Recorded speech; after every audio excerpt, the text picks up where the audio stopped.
So by the end of today's video, thanks to carparts.com, the Trans Am is going to look something like the car in this old magazine ad. I mean, it's not going to have really nice paint, some fresh decals, be running and driving, have a rear view mirror, have an undented fender. It's not gonna be able to go from 0 to 60 in just 7.2 seconds, thanks to its newly available 5-liter high output V8, I can guarantee that. But it is going to have front wheels.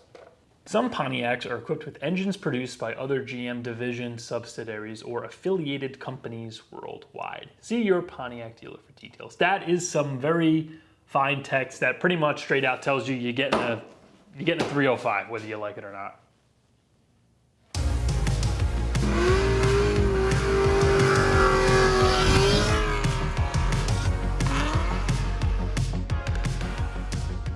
So what I have right here is all of the brand new suspension components that we're going to be installing in the Trans Am today.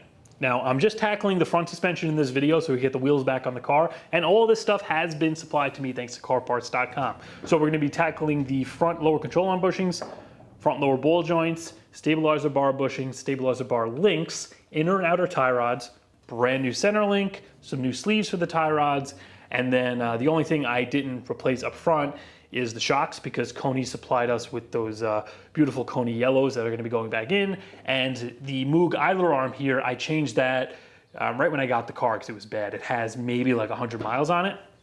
But yeah, we're going to get the front end suspension all rebuilt, refreshed.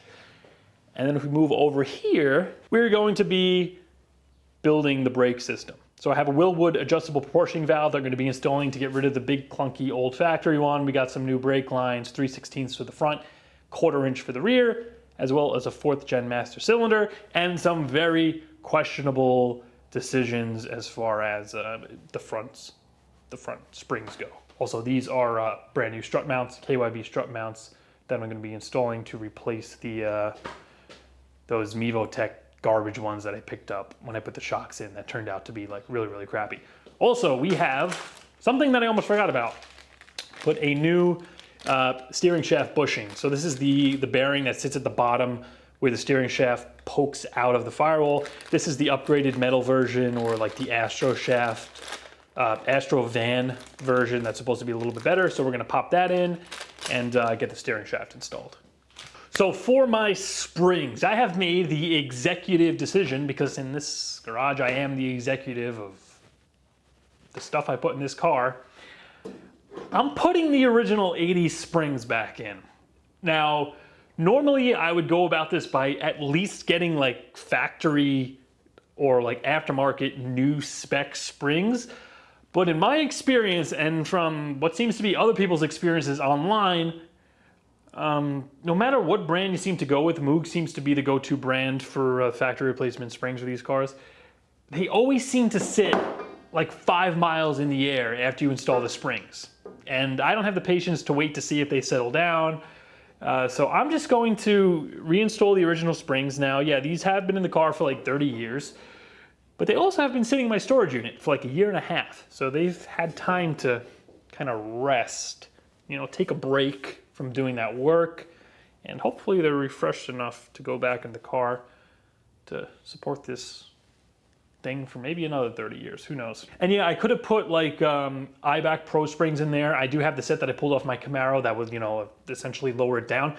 I just don't want to drop this thing at all, because I don't know, well, a couple of reasons. First, I want the thing to drive like totally stock. I don't want to have any, you know, change of the suspension feel. The only real change I made, because all this stuff is factory, is with the shocks. So we got those adjustable shocks by Koni that are going to allow us to still ride nice and soft and comfortable, but at the same time, if I do want to push it, I can, you know, crank them up and firm up the suspension. But the reason I'm not changing the springs is because, yeah, I want to keep that factory kind of look, ride height, and overall feel of the ride. But I also don't want to drop it down, because the exhaust, I don't know how much room I'm going to have to work with this 6L80 transmission. Like, I have to fit the pipes around it. I don't know where they're gonna end up, if they're gonna be below the frame rail. So I'm trying to work with as much ground clearance as I can at this point.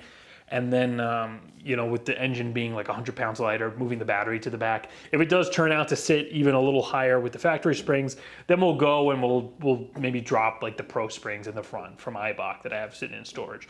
But right now, let's hop over to the bench. We'll get to work on those control arms, and then we'll pull the spindles apart because they can definitely use a coat of paint, and you guys definitely let me know that when I did upgrade the front brakes. So yeah, the spindles have just kind of been sitting in this corner since I pulled them off the car. You can see the rotors are like really rusty. I'm gonna try to hit them with a die grinder or a cookie disc to try to clean them up. But we're just gonna break these down and clean up the spindles themselves, hit them with a coat of paint, because I like to at least kind of make everything look a little bit new, being all these nice fresh parts are gonna be going on the car. All right, so before I throw you guys into montage mode, I'm just gonna give you a quick rundown of what we're gonna do here. So I'm gonna break these down. We're gonna pull the ball joints out. We're gonna pull these little steering stops off. They just have like a nut underneath we gotta zip out. And then I'm gonna press these bushings out. Now to remove these, they are going to be freaking stuck in there. So I'm gonna initially try heat. So I'm just gonna torch them with the MAP gas. And then usually once you get them melted enough, you can kind of push them out. Then we want to come in here and cut this sleeve so we can kind of collapse it on itself, and then they'll fall right out. To reinstall them, I did go and pick up this ball joint tool. I've been dying to buy one of these. I finally got one. And this just has all the cups and everything we need to kind of press the bushings back into place. You could rent these from any parts store. At least I know AutoZone has them. And yeah, you can rent them for free. And once everything's broken down, I'm just going to clean them up, give them a coat of paint. We'll throw them back together with the new bushings, the new ball joints, and then we'll get on to the rest of the suspension, getting the tie rods and the stabilizer bar, springs, shocks, all that stuff installed.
All right, so I managed to get one of these done, and I forgot how much I hate this thing.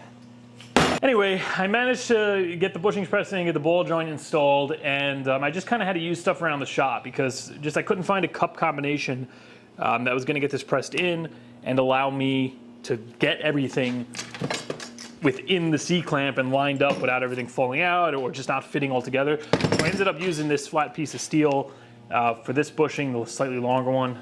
Put that against there, pressed it in. The other one, I managed to make work with the cups. And before we move on, I'm just gonna go through a bushing on the other one in the ball joint, just to show you exactly what I did to prevent this from like collapsing on itself and make sure everything kind of goes in smoothly. And then I think we'll paint them up, we'll paint the spindles, paint the springs, and then we can move on to getting some stuff installed on the car. All right, so first thing you wanna do here, come in with some sandpaper or Dremel, whatever you have, and just clean off the inside of this board to get any burrs from like removing the old bushings, sharp edges, rust, anything like that out of there.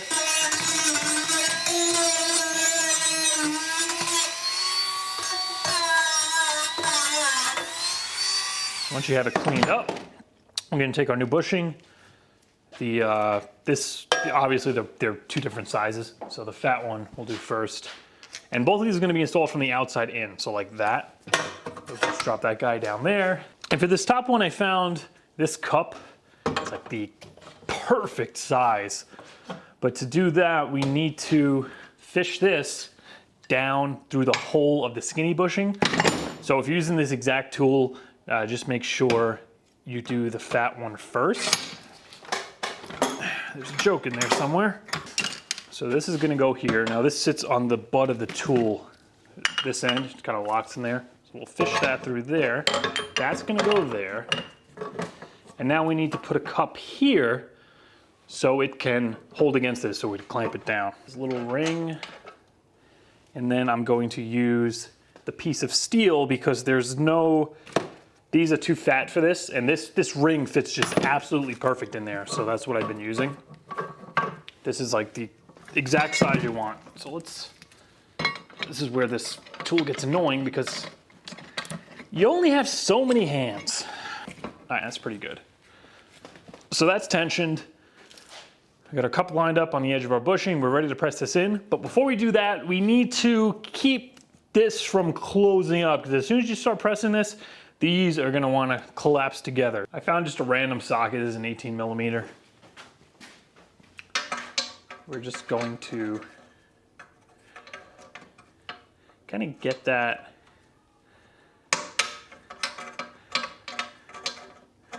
to go in there.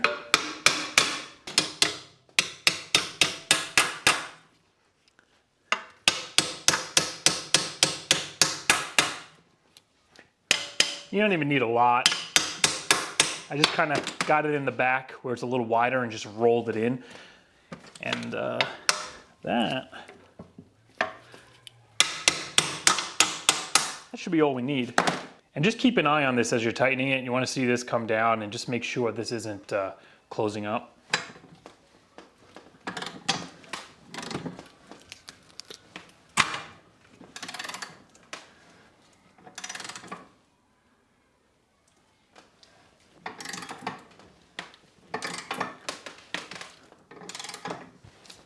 Don't be afraid to crank on it once, it gets down to the bottom. So that gap closed up completely. Let's back this thing off.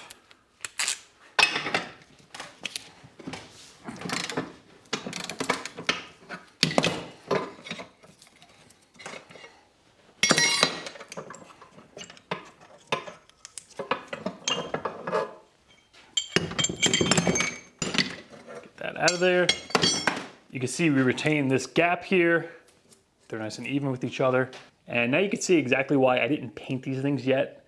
I want everything pressed in before just painting them and scratching the shit out of it, putting them back in the vise to do this. So I'm gonna go get them rinsed off. We'll give them a coat of paint.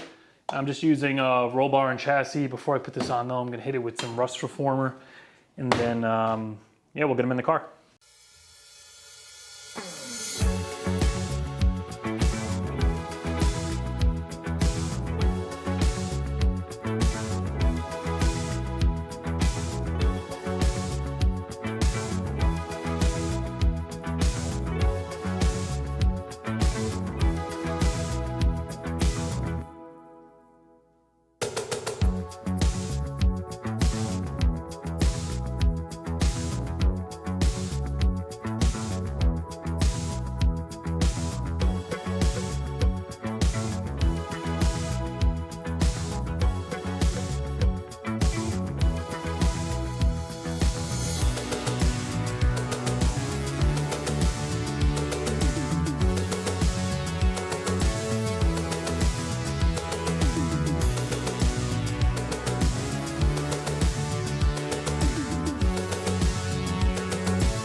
So with the painting done, we are ready to get started on the brake system. So we're gonna run some brake lines to the front wheels, back wheel, got a new hose I'm gonna throw back there. We're gonna put our 4th gen master cylinder in.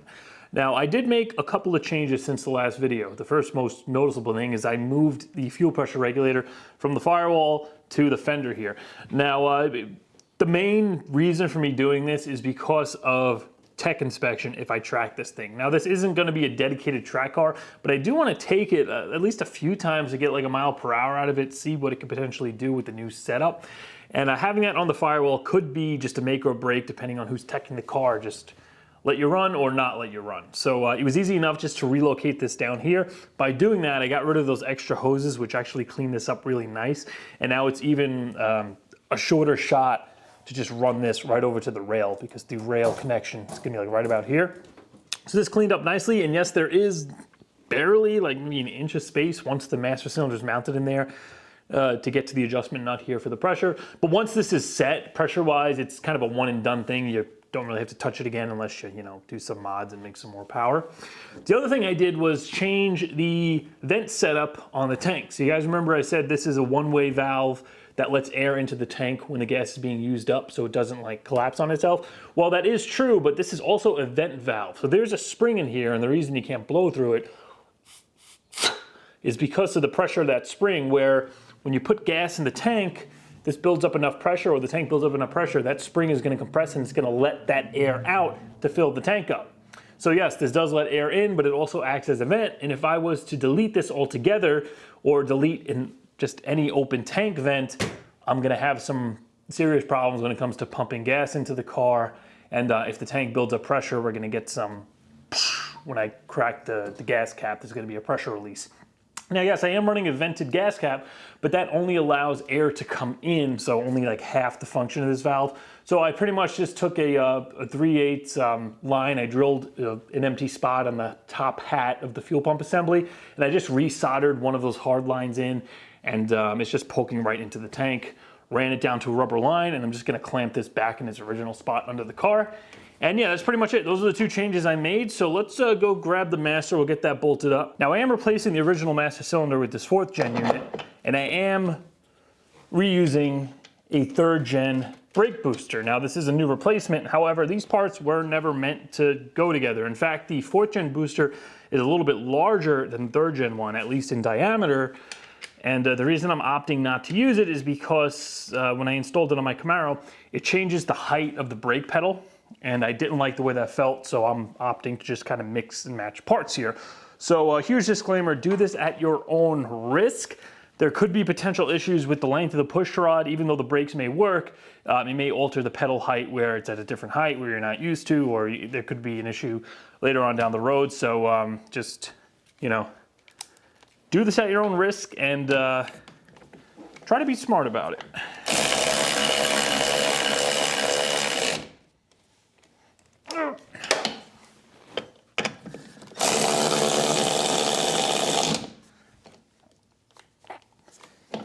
And I'm also eliminating the original 3rd gen proportioning valve, so that giant brick that used to sit underneath that's actually laying on the floor with the old master. I'm getting rid of that. I'm putting an adjustable Wilwood in to go to the rear brakes, and then the fronts are just gonna get split off and plumbed to each wheel right off the master cylinder. All right, so here's the prop valve that I'm using for the rear. It's very simple. The line comes in from the master, it goes out to the rear axle, and then you just turn the knob and it adjusts the flow to the back wheels. So I'm gonna come in here and I'm gonna try to mount this actually to the body, because on my Camaro, I just have it kind of suspended from the brake line. But on that car, I use steel brake lines. This one, I'm gonna be using that NiCap, like easy flexible stuff. So this thing is just gonna wobble around if I just leave it kind of suspended by the line. So I think I'm gonna try to make like a bracket here to kind of mount it flush just like that. That'll allow me to run the line down behind the regulator, frame rail to the back of the car, and then the front's just gonna come off on this port. I'm gonna run it straight down, have it go into a T, a little brass T, then just run it to both front wheels. Now, I am not gonna document any of this because I absolutely hate brake lines. And in fact, the only thing I hate more than doing brake lines is documenting doing brake lines. So here is the finished product. So I did this pretty much like I did on my Camaro, with a couple of little cleanup kind of changes. So for one thing, I actually made a bracket for the rear proportioning valve, just out of steel. I painted it, mounted it right here to the strut tower.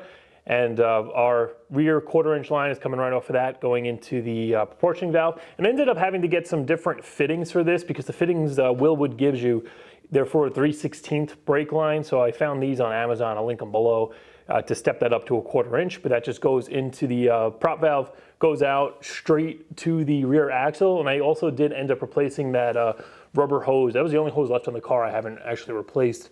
That goes from the hard line off the body to the rear axle. And remember, when I did the brakes on this thing, for those of you guys who've been with this build from the beginning, when I replaced the rear drums and everything, I already put new brake lines on the axle. So that's it. We officially have new brake lines on the entire car. I made the connections to the front wheels. So from the master, our line comes down, the 3/16 at the back here, goes down to a T, and then from there it just splits off to each wheel. And yeah, I got the line running across the cross member in the factory spot for the passenger wheel, just kind of curves under the cross member, goes to the driver wheel, and that's pretty much it. The only thing really left to do is fill up the system, bleed it, and she'll have brakes again. One other thing I'm probably going to do is try to get a pigtail for this master cylinder, because what I have here is the factory 1-wire brake sensor for the brake light on the dash. So if I could get a 4-chan pigtail for the sensor in this master, I'll just have to ground one of the pins, hook this up to here, and that'll allow me to at least have like a level warning on the dash for the brake light. So if the master fluid level is low, this will still function and it'll give me a light on the dash. But one last thing before we get the suspension together, let's go ahead and change that steering bearing out for the shaft here. We'll get the steering shaft installed, and then we're going to drop the engine in because I need the extra weight to get the springs in. So aside from using like one of those sketchy kind of spring compressors with the 2 rods that you fish up through the spring and tighten down, the only other way to really get the springs back into this thing without compressing them is to have the engine in. So we're going to install the control arms, pop the spring in the perch, and then we're going to jack the control arm up, compressing it so we can hook it into the shock. And yeah, by having no weight in the engine bay, that's not going to work. So I'm just going to come in here. Let's pop this clip up.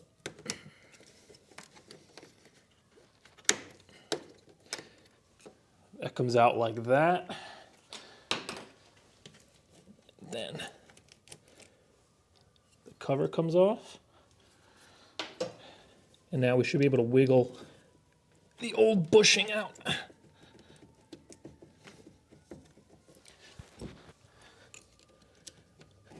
Yep, there we go. All right, and that's it. And as you can see, this is plastic, the old one. So let's get the newer style. Come on.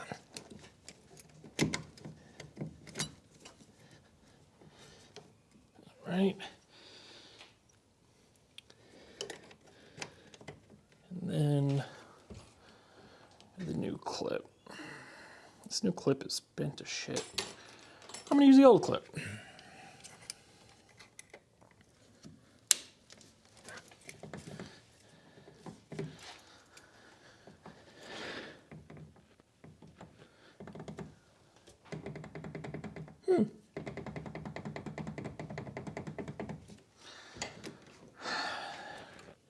That seems slightly worse than the original one. Yeah, that's definitely like a lot looser. I don't know.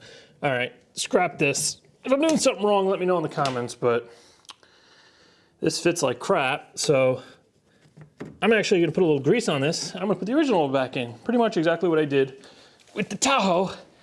And it's steering, bushing, bearing, stupid ass thing. Stick you back in there. Yeah, I don't know what the deal with that is, why that's so sloppy, but I didn't have an issue with this before. When I was driving it, there's no clunking, no weird noises. So I really had no need to change it. The only reason I'm here is because it's supposed to be an upgrade, but I don't know, maybe I just got a wonky one or the wrong one. Or I'm just installing it incorrectly. This is how it's supposed to go in. Like, look how sloppy the fitting is. the bearing into the sleeve. So even though the shaft isn't moving on the bearing, this whole thing is just like, it's gonna wiggle when it's in there. So I mean, this is just, I guess, eBay junk. I couldn't find this anywhere aside from eBay. And the person I got it from had a lot of good ratings. I don't know, unless I'm still doing something wrong here, but I'm leaving this off. Like I said, the original bushing never gave me an issue. And if I do figure this out down the road, I could just pop the shaft in and replace it in car anyway. If one of you guys give me a tip on where to get a good one, or if, you know, I'm doing something wrong here. But let's get that engine dropped in, and we'll get the front suspension back together, finally.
Do you see what I see? There's a place to bolt a wheel. I can't believe it. She's getting her legs back. She hasn't gotten her steering back, and the brakes still need to be bled, and the stabilizer bar is not installed or any of the steering linkage, but I have good reason. Unfortunately, I lost a couple of the bolts for the stabilizer bar bushings, one bolt for the idler arm, and the clips that hold the brake lines in. So I'm gonna order that stuff. I can go to a hardware store, but you can get this stuff used on eBay, and it's an exact match that came off like a used car. So I'm just gonna order that stuff, throw the rest of this together on my own time. Unfortunately, I just ran out of time getting this stuff together. The spring gave me a problem. I never actually had to reinstall stock springs in these cars before. Usually you take it out, you put a lowering spring in, and because it's shorter, it goes in better, but I couldn't get it to hook into the control arm. I ended up using a vice grip. It was very, very sketchy. I highly recommend getting the appropriate spring compressor if you are putting stock springs back in. But I managed to get it in. I got everything bolted in, the shock. I kind of blackened the bolts to clean out the rust and make them look a little more presentable for the moment at least.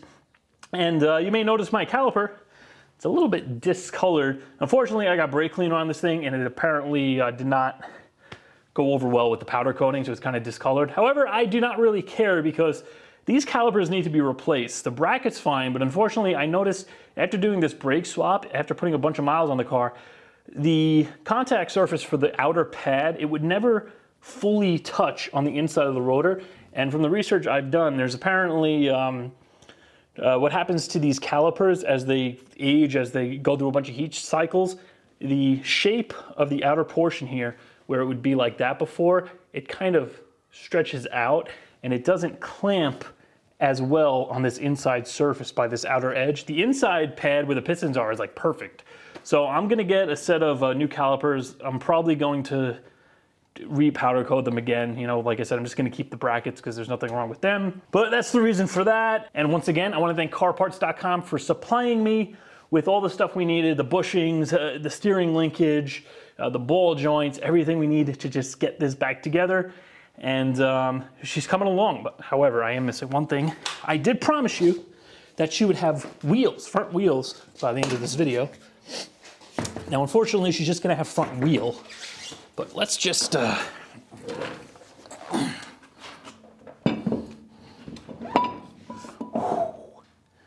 look at that. She has a foot back. So I am sticking to my plan of getting this car running. I'm just gonna be pumping out videos on this thing like I kind of have been. I mean, there was a Tahoe video last time, but that's just because my transmission exploded, so I made a little exception. But next episode, I'm gonna have all this stuff finished up. We are actually going to be diving into the transmission, getting that rebuilt, and may or may not be breaking into the engine to do heads and a cam.